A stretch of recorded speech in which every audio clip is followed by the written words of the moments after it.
도시괴담 그림자 속의 속삭임. 시청해주셔서 감사합니다. 구독, 좋아요 눌러주세요. 서울의 한적한 골목길, 달빛 서점은 오래된 건물 2층에 자리 잡고 있었다. 서점 주인 준호는 어느 날 밤 서가 뒤에서 낡은 일기를 발견했다. 그 일기에는 그림자가 말을 걸어올 때 절대 돌아보지 말아라는 경고가 적혀 있었다. 그날 밤 준호는 서점에서 마감 작업을 하고 있었다. 갑자기 등 뒤에서 속삭이는 소리가 들렸다. 준호야. 목소리는 익숙했지만 정확히 누구의 목소리인지 떠올릴 수 없었다. 준호는 일기의 경고를 떠올리며 고개를 돌리지 않으려 애썼다. 하지만 목소리는 점점 더 간절해졌다. 준호야, 나야. 돌아봐. 준호는 참다 못해 고개를 돌렸다. 그 순간 서점의 모든 조명이 꺼졌다. 어둠 속에서 준호는 자신의 그림자가 벽에 비치는 것을 보았다. 하지만 그 그림자는 준호의 동작을 따르지 않았다. 그림자가 천천히 벽에서 벗어나 준호를 향해 다가오고 있었다. 준호는 공포에 질려 뒷걸음질 쳤다. 그림자는 점점 더 선명해졌고 마침내 준호의 발목을 붙잡았다. 차가운 촉감이 발목을 타고 올라왔다.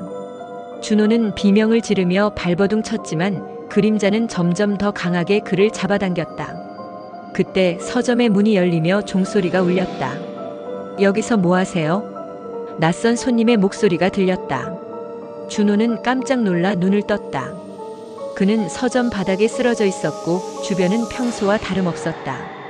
하지만 그의 발목에는 검은 손자국이 선명하게 남아 있었다. 그날 이후 준호는 서점에서 이상한 일들을 겪기 시작했다. 책들이 저절로 넘어가고 밤마다 속삭이는 목소리가 들렸다. 어느 날 그는 서점 지하실에서 낡은 사진 한 장을 발견했다. 사진 속에는 어린 시절의 자신과 똑같이 생긴 또 다른 아이가 함께 있었다.